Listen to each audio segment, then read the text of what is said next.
사랑하는 시청자님들, 안녕하세요. 오늘은 한 남자의 극적인 변화, 이야기를 들려드리려 합니다. 평생 하나님을 믿지 않았던 한 남자가 어떻게 신앙인이 되었는지, 그리고 그 과정에서 어떤 기적을 경험했는지 말이죠. 혹시 여러분 중에도 신앙에 대해 회의적이셨던 분이 계신가요? 아니면 지금 이 순간에도 믿음과 의심 사이에서 갈등하고 계신 분이 계실지도 모르겠습니다. 오늘 드라마의 주인공 김준호 씨도 바로 그런 사람이었습니다. 구독과 좋아요, 알림 설정 부탁드립니다. 어머니가 새벽 기도를 다녀오시던 날이었다. 빗줄기가 굵어지는 것도 모르고 교회 문 앞에서 한참을 서성이셨다고 했다. 나중에 들은 이야기지만 그날 어머니는 내 건강을 위해 100일 기도를 시작하셨다고 한다. 그때 나는 회사 프로젝트 마감에 치여 한 달째 집에도 제대로 들어가지 못하고 있었다. 53년을 살면서 나는 단 한 번도 신의 존재를 믿어본 적이 없었다. 아니, 정확히 말하면 믿고 싶지 않았다. 23살에 교통사고로 아버지를 잃었을 때 어머니는 매일같이 교회에 나가 기도하셨지만 아버지는 끝내 깨어나지 못했다. 그때부터였다. 신이 있다면 왜 선량한 사람들이 고통받는지, 왜 간절한 기도는 응답받지 못하는지 이해할 수 없었다. 그런데 운명은 참으로 잔인하게도 내게 똑같은 시험을 주었다. 건강검진 결과를 받아든 날, 의사는 담담한 목소리로 말했다. 폐암 3기, 수술이 불가능한 상태라고, 길어야 6개월이라고. 그 순간 내 머릿속은 텅 비어버렸다. 아무 생각도, 아무 감정도 느껴지지 않았다. 그저 하얗게 표백된 병원 복도의 형광등만이 윙윙거리는 소리를 내고 있었다. 집으로 돌아가는 택시 안에서 나는 어머니께 어떻게 말씀드려야 할지 고민했다. 아버지를 먼저 보내고 30년을 혼자 사신 어머니, 새벽 기도를 하루도 빠지지 않으시는 어머니, 내가 교회 나가기를 그토록 바라시지만 한 번도 강요하지 않으신 어머니, 그런 어머니께 이 소식을 어떻게 전해야 한단 말인가. 현관문을 열고 들어서자 어머니는 부엌에서 된장찌개를 끓이고 계셨다. 내가 좋아하는 두부를 듬뿍 넣은 된장찌개. 어머니는 내 얼굴을 보시더니 바로 아셨다. 30년을 혼자 키운 자식의 표정에서 무언가 잘못되었음을 직감하신 것이다. 떨리는 손으로 가스레인지를 끄시고는 내게 다가오셨다. 나는 그만 어머니 품에 안겨 울음을 터뜨리고 말았다. 40이 넘은 남자가 어머니 품에서 어린아이처럼 울었다. 어머니는 아무 말씀 없이 내 등을 쓰다듬어 주셨다. 그리고 작은 목소리로 말씀하셨다. 괜찮다고, 다 괜찮을 거라고, 하나님이 지켜주실 거라고. 그 순간 나는 어머니의 믿음이 부러우면서도 원망스러웠다. 도대체 그 하나님이라는 분은 왜 이제서야 나타나신단 말인가? 아버지를 데려가실 때는 어디 계셨단 말인가? 병원에 입원한 첫날 밤 나는 잠을 이룰 수 없었다. 링거줄에 매달린 투명한 액체가 한 방울씩 떨어지는 것을 보며 시간을 세고 있었다. 15방울이 떨어지면 1분, 900방울이면 1시간.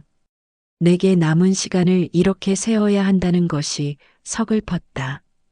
창밖으로는 도시의 불빛들이 반짝이고 있었다. 저 많은 불빛 아래서 각자의 삶을 살아가는 사람들. 그들은 내일도 모레도 그 다음 날도 살아갈 것이다. 하지만 나는 그럴 수 없다는 사실이 믿기지 않았다. 항암 치료가 시작되었다. 의사는 표준 치료법에 따라 최선을 다하겠다고 했지만 그의 눈빛에서 나는 이미 답을 읽을 수 있었다. 희망보다는 의무감으로 치료를 진행한다는 것을. 첫 번째 항암제가 혈관을 타고 들어올 때 나는 온몸이 불타는 것 같은 고통을 느꼈다. 구토가 시작되고 머리카락이 한 움큼씩 빠지기 시작했다. 거울을 볼 때마다 낯선 사람이 나를 바라보고 있었다. 어머니는 매일 병원에 오셨다. 새벽 기도를 마치고 집에서 직접 끓인 곰국을 들고 오셨다. 나는 입맛이 없다고 했지만 어머니는 한 숟가락이라도 먹어야 한다며 직접 떠먹여 주셨다. 그런 어머니를 보며 나는 문득 어린 시절이 떠올랐다. 감기에 걸려 알아 누웠을 때도 어머니는 이렇게 죽을 끓여 먹여주셨다. 그때는 당연하게 받아 먹었는데 이제는 그 한 숟가락이 어머니의 사랑이라는 것을 알 것 같았다. 같은 병실에는 나보다 먼저 입원한 박씨 아저씨가 있었다. 위암 말기라고 했다. 그런데 신기하게도 그는 늘 밝았다. 면회 오는 가족들과 농담을 주고받고 간호사들에게도 친절했다. 어느 날 나는 그에게 물었다. 어떻게 그렇게 밝을 수 있냐고. 그는 웃으며 대답했다. 김 선생, 우리가 언제 죽을지는 아무도 몰라요. 건강한 사람도 내일 사고로 죽을 수 있고 암 환자도 10년을 더 살 수 있어요. 중요한 건 오늘을 어떻게 사느냐는 거죠. 저는 오늘 아침에 눈을 뜬 것만으로도 감사해요. 아내 얼굴을 볼 수 있어서 감사하고 따뜻한 밥을 먹을 수 있어서 감사하죠. 그의 말이 가슴에 박혔다. 나는 지금까지 무엇에 감사하며 살았던가. 건강할 때는 건강의 소중함을 몰랐고 가족이 곁에 있을 때는 그들의 존재를 당연하게 여겼다. 그저 더 많은 것을 갖기 위해, 더 높은 곳에 오르기 위해 앞만 보고 달려왔다. 그런데 이제 와서 돌아보니 내 손에 남은 것은 아무것도 없었다. 어느 날 저녁 어머니는 조심스럽게 성경책을 꺼내 놓으셨다. 그리고는 읽어만 보라고 하셨다. 나는 거부하고 싶었지만 어머니의 간절한 눈빛을 외면할 수 없었다. 펼쳐진 페이지에는 빨간 밑줄이 그어져 있었다. 내가 산을 향하여 눈을 들리라 나의 도움이 어디서 올까? 어머니가 수십 번도 더 읽으셨을 구절. 종이가 닳도록 손때가 묻은 그 페이지를 보며 나는 어머니의 30년 세월을 짐작할 수 있었다. 병원 복도를 걷다가 우연히 예배실을 발견했다. 작은 공간이었지만 십자가가 걸려 있고 의자가 놓여 있었다. 호기심에 들어가 보니 한 노인이 무릎을 꿇고 기도하고 있었다. 그의 등은 굽어 있었고 손은 떨리고 있었지만 기도하는 목소리는 간절했다. 자신이 아닌 손자를 위한 기도였다. 백혈병에 걸린 10살 손자를 살려달라는 기도. 나는 그 모습을 보며 어머니를 떠올렸다. 어머니도 저렇게 나를 위해 기도하고 계시겠구나. 두 번째 항암 치료가 끝나고 검사를 받았다. 의사는 고개를 갸웃거렸다. 종양이 예상보다 줄어들지 않았다고 했다. 오히려 미세하게 커진 부분도 있다고. 다른 치료법을 고려해 봐야 한다고 했다. 그 말을 들은 어머니는 병실 밖으로 나가 한참을 우셨다. 나는 어머니를 위로하고 싶었지만 무슨 말을 해야 할지 몰랐다. 괜찮다는 거짓말은 하고 싶지 않았고 포기하자는 말은 차마 할 수 없었다. 그날 밤이었다. 새벽 2시쯤 되었을까? 잠이 오지 않아 뒤척이고 있는데 병실 문이 살짝 열렸다. 어머니였다. 어머니는 내가 잠든 줄 알고 조용히 내 침대 곁에 무릎을 꿇으셨다. 그리고는 내 손을 잡고 기도를 시작하셨다. 하나님, 저는 아무것도 바라지 않습니다. 그저 제 아들이 살 수 있다면 제 생명을 가져가 주세요. 제가 대신 아플 수 있다면 얼마나 좋을까요? 이 아이는 아직 할 일이 많습니다. 결혼도 해야 하고 아이도 낳아야 합니다. 제발 이 아이를 살려주세요. 제가 평생 드린 기도를 이번 한 번만 들어주세요.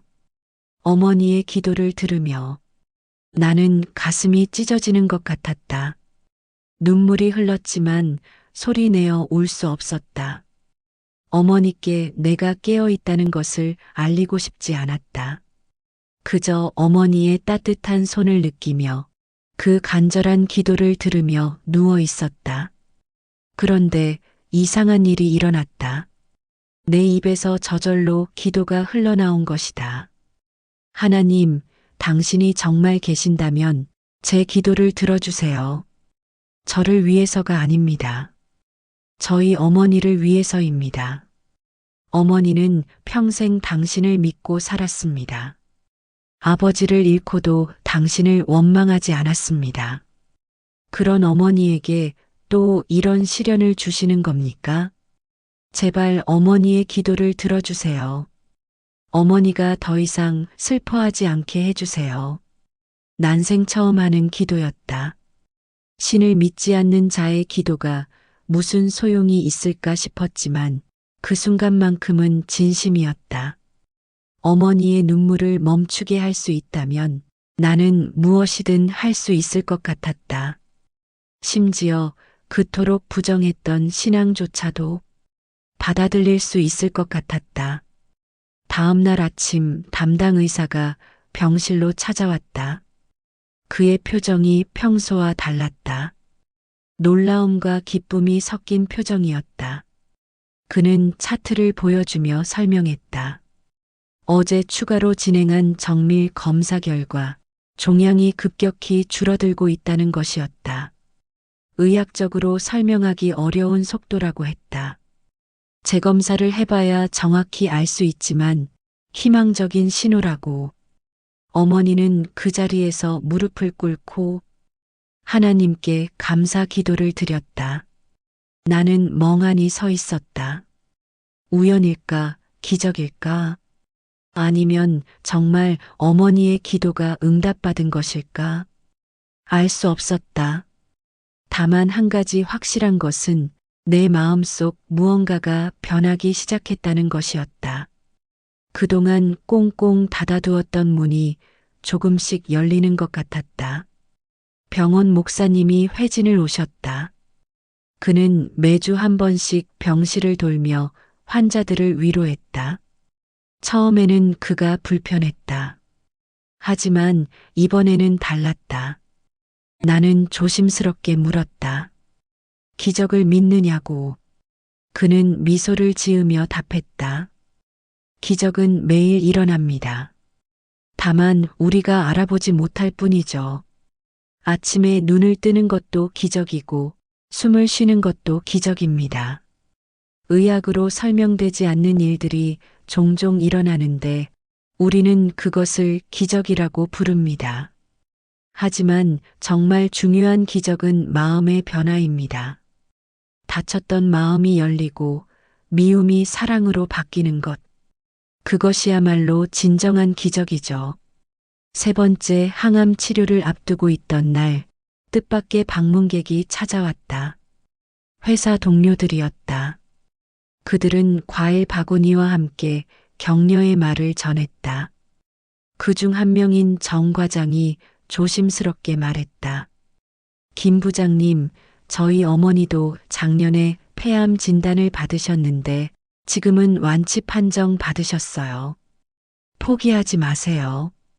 분명 좋아지실 거예요. 그의 말에서 진심이 느껴졌다. 나는 그동안 회사에서 차가운 상사였다. 성과만을 중시하고 직원들의 사정은 고려하지 않았다. 그런데 그들이 이렇게 찾아와 준 것이다. 부끄러웠고 감사했다. 내가 그동안 놓치고 살았던 것들이 하나씩 보이기 시작했다. 박씨 아저씨의 상태가 악화되었다. 그는 중환자실로 옮겨졌다가 이틀 만에 다시 병실로 돌아왔다. 하지만 예전의 밝은 모습은 찾기 어려웠다. 그는 힘겹게 나를 불렀다. 김 선생, 제가 곧 떠날 것 같아요. 가기 전에 하고 싶은 말이 있어요. 사람은 누구나 죽습니다. 하지만 어떻게 죽느냐는 우리가 선택할 수 있어요. 저는 끝까지 감사하며 가고 싶어요. 김 선생도 꼭 이기세요. 그리고 살아계실 때 사랑하는 사람들에게 사랑한다고 말하세요. 그는 일주일 후 세상을 떠났다. 장례식장에서 만난 그의 아내는 울면서도 웃고 있었다. 남편이 마지막까지 사랑한다는 말을 남겼다고, 그것만으로도 감사하다고 했다. 나는 그 모습을 보며 깨달았다.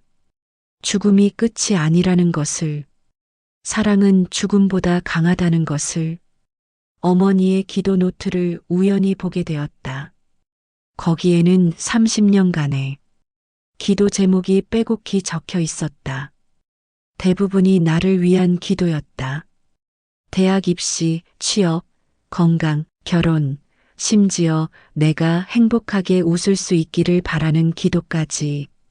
그 노트를 보며 나는 처음으로 하나님께 감사했다. 이런 어머니를 내게 주신 것에 대해. 네 번째 항암 치료 후 기적 같은 일이 일어났다. PET-CT 검사 결과 종양이 거의 사라졌다는 것이다. 의사도 믿기 어렵다는 표정이었다. 완전 관해는 아니지만 이 정도면 수술이 가능할 수도 있다고 했다. 어머니는 병실에서 큰 소리로 할렐루야 를 외치셨다. 나도 모르게 아멘이라는 말이 나왔다. 그날 밤 나는 병원 예배실을 찾았다. 텅 빈 예배실에서 무릎을 꿇었다. 그리고 진짜 기도를 했다. 하나님, 이제 믿습니다. 당신이 계시다는 것을, 그리고 당신이 저를 사랑하신다는 것을. 제가 그동안 당신을 부정하고 외면했는데도 당신은 어머니를 통해 저를 지켜주셨습니다. 감사합니다. 앞으로 남은 생이 얼마가 되든 당신의 사랑을 전하며 살겠습니다. 기도를 마치고 일어서는데 누군가 뒤에 서 있었다. 병원 목사님이었다. 그는 아무 말 없이 내 어깨를 토닥였다. 그리고 말했다. 축하합니다. 당신은 이제 2번 태어났습니다. 한 번은 육체적으로, 또 한 번은 영적으로. 이것이 진정한 기적입니다. 수술 날짜가 잡혔다. 종양이 줄어들어 수술이 가능해진 것이다. 하지만 여전히 위험했다. 성공률은 60%. 실패하면 그대로 생을 마감할 수도 있었다. 수술 동의서에 서명하면서 손이 떨렸다. 그러나 이상하게도 마음은 평안했다. 죽음이 두렵지 않았다. 아니, 정확히 말하면 죽음 너머에 무언가가 있다는 확신이 들었다. 수술 전날 나는 어머니께 편지를 썼다. 혹시 수술대에서 깨어나지 못할 경우를 대비해서였다. 편지에는 그동안 하지 못했던 말들을 적었다. 사랑한다는 말, 감사하다는 말, 그리고 미안하다는 말. 어머니의 사랑을 당연하게 여겼던 것, 어머니의 신앙을 무시했던 것, 어머니의 눈물을 외면했던 것에 대한 사과. 수술 당일 아침, 어머니는 내 손을 꼭 잡고 기도하셨다. 이번에는 나도 함께 기도했다. 두 모자가 손을 맞잡고 드리는 첫 번째 공동 기도. 그 순간 나는 완전한 평화를 느꼈다. 결과가 어떻게 되든 받아들일 준비가 되었다. 수술실로 들어가기 전 간호사가 물었다. 종교가 있으신가요? 나는 처음으로 당당하게 답했다. 네, 기독교입니다. 그 말을 하는 순간 내 안에서 무언가가 완성된 느낌이었다. 오랫동안 부정하고 거부했던 것을 마침내 인정하고 받아들인 것이다. 마취가 시작되면서 의식이 흐려졌다. 눈을 감으며 마지막으로 한 말은 하나님, 당신의 뜻대로 하소서였다. 그리고 깊은 어둠 속으로 빠져들었다. 그런데 신기한 일이 일어났다. 어둠 속에서 빛이 보였다. 따뜻하고 포근한 빛. 그 빛 속에서 나는 아버지를 만났다. 30년 전 떠나신 아버지가 웃고 계셨다. 아버지는 말씀하셨다. 아들아, 이제야 왔구나. 걱정하지 마라. 모든 것이 잘 될 거야. 8시간의 대수술이 끝났다. 나는 기적적으로 깨어났다. 중환자실에서 눈을 떴을 때 가장 먼저 본 것은 어머니의 얼굴이었다. 어머니는 울고 계셨다. 기쁨의 눈물이었다. 의사가 들어와 말했다. 수술은 완벽하게 성공했다고. 종양을 깨끗이 제거했고 전이된 흔적도 없다고. 회복실로 옮겨진 후 많은 사람들이 찾아왔다. 교회 교인들, 회사 동료들, 심지어 과거에 내가 상처를 주었던 사람들까지. 그들은 모두 내 회복을 기뻐해 주었다. 나는 깨달았다. 내가 혼자가 아니었다는 것을.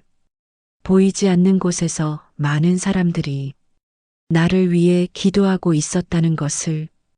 퇴원을 앞둔 날 병원 목사님이 마지막 신방을 왔다. 그는 성경 한 권을 선물하며 말했다. 이제 시작입니다. 육체의 치유는 끝났지만 영혼의 여정은 이제 시작이에요. 앞으로 더 많은 시련이 있겠지만 이제는 혼자가 아닙니다.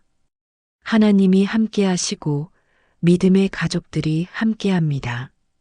나는 그 성경을 가슴에 품었다. 아버지가 돌아가셨을 때 어머니가 품었던 것처럼 이제 나도 그 길을 걸어가리라. 의심에서 믿음으로, 절망에서 희망으로, 죽음에서 생명으로 가는 그 길을. 퇴원 후 첫 주일 나는 30년 만에 어머니와 함께 교회에 갔다.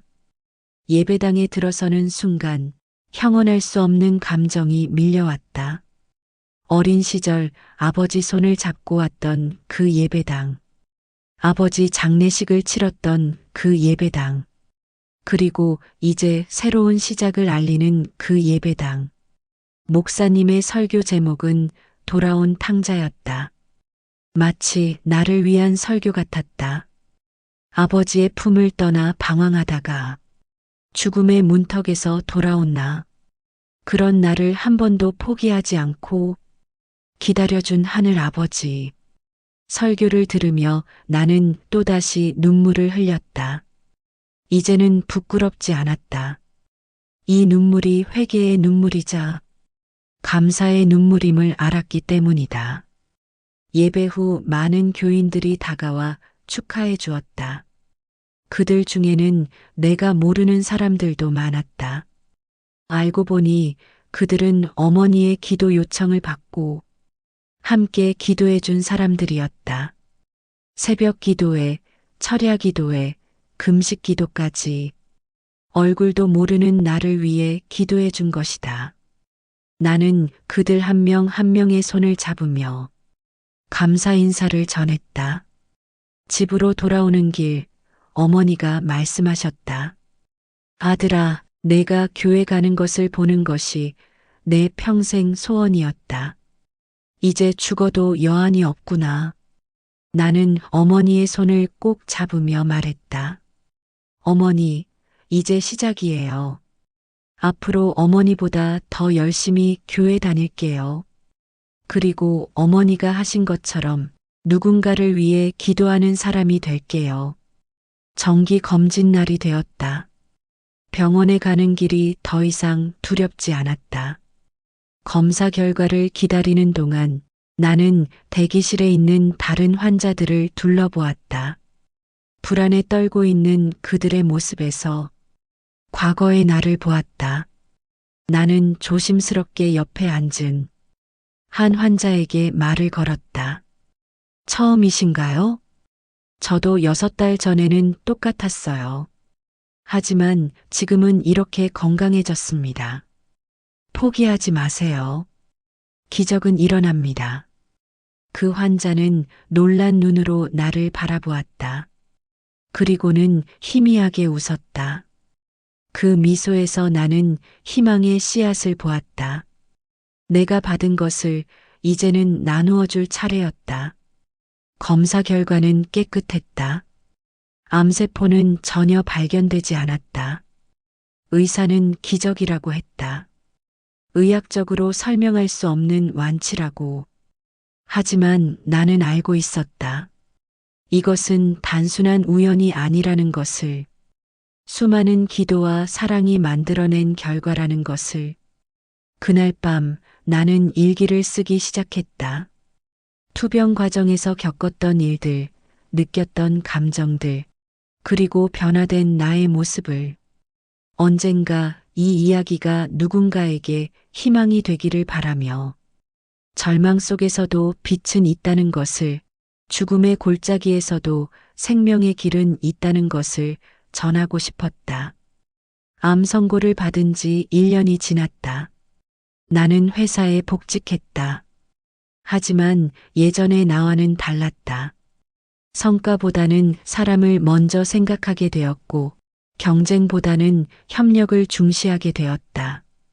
직원들은 내 변화에 놀라워했다. 차가웠던 김 부장이 따뜻해졌다고, 무서웠던 상사가 인간적이 되었다고. 어느 날 젊은 직원 하나가 찾아왔다. 그는 자신의 아버지가 간암 진단을 받았다며 울먹였다. 나는 그의 손을 잡고 말했다. 희망을 잃지 마세요. 제가 살아있는 증거입니다. 그리고 혼자가 아니에요. 제가 함께 기도하겠습니다. 그 후 나는 그 직원과 함께 병원을 방문했다. 그의 아버지를 만나 내 경험을 나누었다. 절망하지 말라고, 가족의 사랑이 가장 큰 약이라고. 그리고 함께 기도했다. 2달 후 기쁜 소식이 전해졌다. 수술이 성공적이었고 회복이 빠르다는 것이었다. 교회에서는 암 투병 환자들을 위한 모임을 시작했다. 나는 그 모임의 리더가 되었다. 매주 토요일 우리는 함께 모여 서로의 이야기를 나누고 기도했다. 때로는 울고 때로는 웃으며 서로에게 힘이 되어 주었다. 그 모임에서 나는 깨달았다. 고통도 나누면 반이 되고 희망도 나누면 배가 된다는 것을. 어머니의 건강이 나빠지기 시작했다. 나를 돌보느라 자신의 건강을 돌보지 못한 탓이었다. 이번에는 내가 어머니를 모시고 병원을 다녔다. 어머니를 위해 기도했다. 역할이 바뀐 것이다. 어머니는 웃으며 말씀하셨다. 이제야 내 기도가 완전히 응답받았구나. 내가 기도하는 모습을 보니 정말 행복하다. 어머니는 큰 병은 아니었지만 나이가 있어 회복이 더뎠다. 나는 매일 어머니 곁을 지켰다. 어머니가 내게 해주셨던 것처럼 정성껏 간병했다. 그 시간들이 내게는 또 다른 축복이었다. 어머니와 많은 이야기를 나눴다. 아버지 이야기, 어린 시절 이야기, 그리고 신앙 이야기. 어느 날 어머니가 물으셨다. 아들아, 후회하지 않니? 좀 더 일찍 하나님을 만났더라면 어땠을까 하고. 나는 잠시 생각하다가 답했다. 아니에요, 어머니. 모든 것에는 때가 있는 것 같아요. 제가 죽음의 문턱까지 갔기에 생명의 소중함을 알게 되었고 절망의 끝에서 하나님을 만났기에 그 은혜가 더 크게 느껴져요. 돌아온 탕자가 아버지의 사랑을 더 깊이 깨닫는 것처럼요. 2년째 정기 검진에서도 이상이 없었다. 의사는 이제 완치 판정을 내려도 될 것 같다고 했다. 그 말을 듣는 순간 나는 병원 복도에서 무릎을 꿇었다. 사람들이 이상하게 쳐다봤지만 상관없었다. 그저 감사했다. 두 번째 생명을 주신 것에 대해 완치 판정을 받은 날 나는 큰 결심을 했다. 암 경험자들을 위한 상담, 자격증을 따기로 한 것이다. 퇴근 후와 주말을 이용해 공부를 시작했다. 쉽지 않았지만 즐거웠다. 내 경험이 누군가에게 도움이 될 수 있다는 생각에 힘이 났다. 자격증을 취득한 후 나는 병원에서 자원봉사를 시작했다. 암 선고를 받고 절망에 빠진 환자들을 만나 상담했다.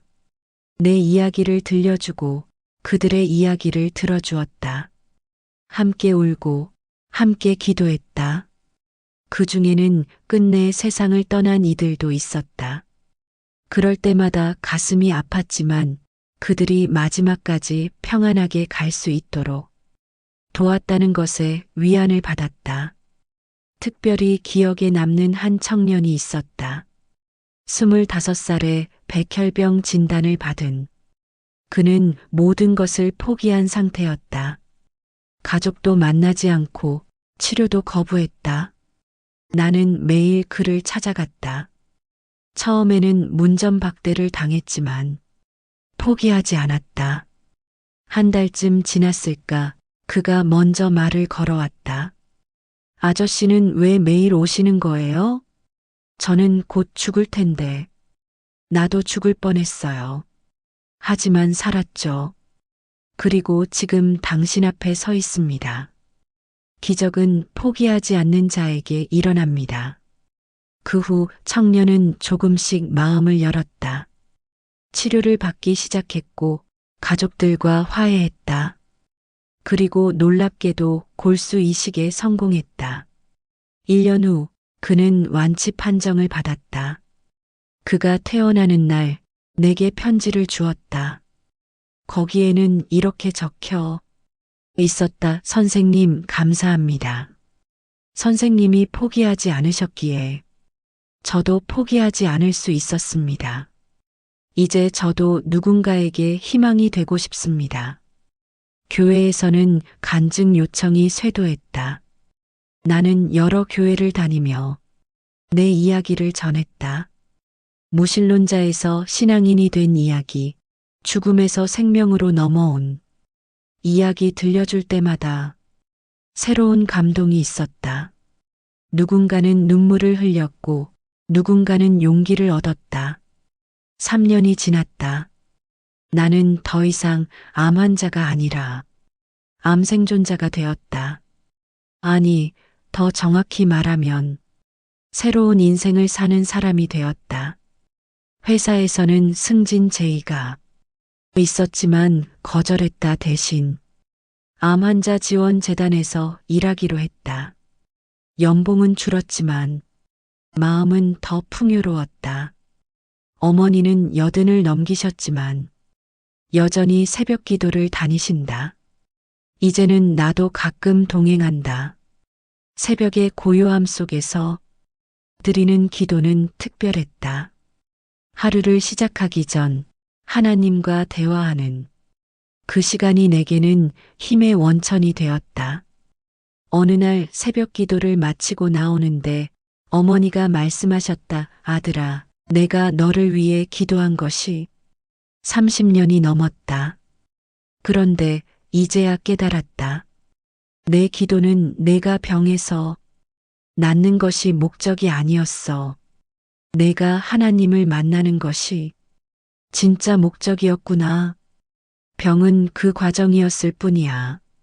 어머니의 말씀이 가슴 깊이 박혔다. 그렇다, 암은 저주가 아니라 축복이었다. 그 고통스러운 시간을 통해 나는 진정한 생명을 얻었으니까. 육체의 생명뿐 아니라 영혼의 생명까지 재단에서 일하면서 많은 암 환자와 가족들을 만났다.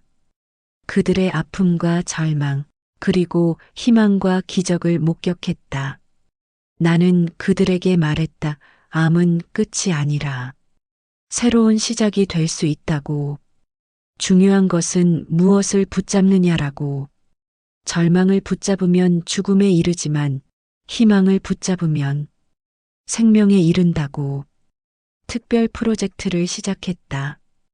희망의 편지라는 이름으로 암 투병 중인 환자들에게 생존자들의 편지를 전달하는 것이었다. 나도 매달 한 통씩 편지를 썼다. 모르는 누군가에게 보내는 편지였지만 정성을 다했다. 그리고 놀랍게도 답장들이 오기 시작했다. 편지를 받고 용기를 얻었다는, 포기하지 않기로 했다는 내용들이었다. 어느 날 특별한 편지가 도착했다. 발신인은 의사였다. 내 담당 의사였던 그가 보낸 편지였다. 김 선생님, 저는 의사로서 수많은 환자를 봐왔습니다. 하지만 선생님처럼 극적인 변화를 겪은 분은 처음입니다. 의학적으로 설명할 수 없는 일이었죠. 선생님을 보며 저도 많은 것을 배웠습니다. 의술의 한계와 믿음의 힘을 감사합니다. 선생님 덕분에 저는 더 나은 의사가 되었습니다. 5년이 지났다. 완전한 완치 판정, 의학적으로 나는 정상인과 다름없는 건강 상태가 되었다. 하지만 나는 여전히 매일 감사하며 산다. 아침에 눈을 뜰 때마다, 숨을 쉴 때마다, 어머니의 얼굴을 볼 때마다 오늘은 특별한 날이다. 암 선고를 받은 지 정확히 5년이 되는 날, 나는 이날을 제2의 생일로 기념한다. 가족들과 교회 식구들이 모여 감사 예배를 드렸다. 예배 중에 나는 간증을 했다. 5년 전과는 다른 간증이었다. 저는 5년 전 암 선고를 받았습니다. 그때는 그것이 저주라고 생각했습니다. 하지만 지금은 압니다. 그것은 제 인생 최고의 선물이었다는 것을. 암이 아니었다면 저는 여전히 교만하고 차가운 사람으로 살았을 것입니다. 하나님을 만나지 못했을 것이고 진정한 사랑이 무엇인지 몰랐을 것입니다. 저는 암 덕분에 새로운 생명을 얻었습니다. 육신의 생명보다 더 소중한 영원한 생명을 말입니다. 예배를 마치고 교회 마당에서 작은 파티가 열렸다. 암 생존자들과 투병 중인 환자들, 그리고 그들의 가족들이 함께했다. 우리는 서로의 이야기를 나누고 웃고 울고 기도했다. 그 자리에서 한 환자가 물었다. 선생님, 정말 하나님이 계신다고 믿으세요? 왜 하나님은 선한 사람들에게 이런 고통을 주시는 건가요? 나는 잠시 생각한 후 답했다. 저도 같은 질문을 했었습니다. 하지만 이제는 다르게 질문합니다. 이 고통을 통해 하나님이 내게 무엇을 가르치려 하시는가?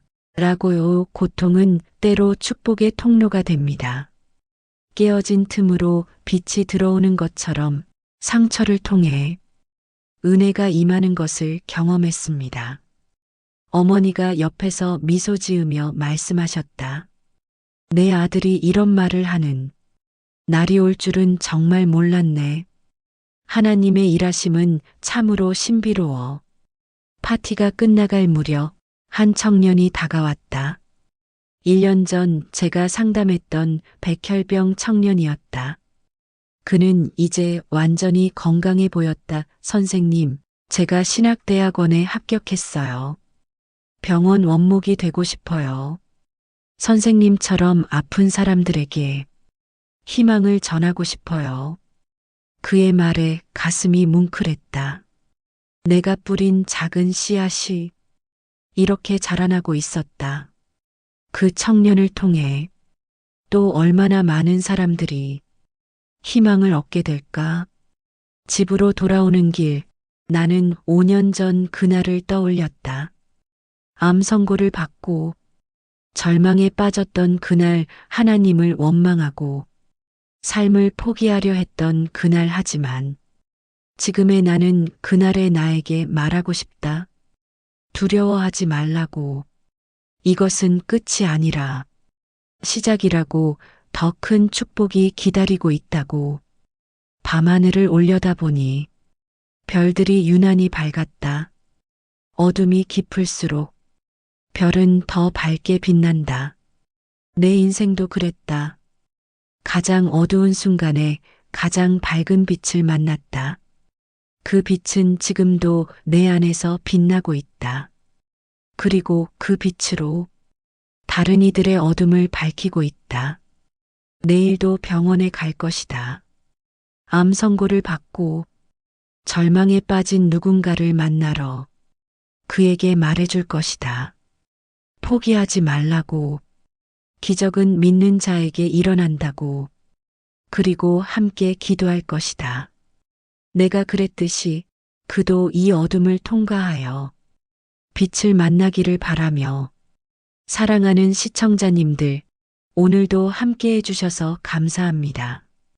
이 이야기가 여러분의 마음에 작은 위로가 되었기를 바랍니다.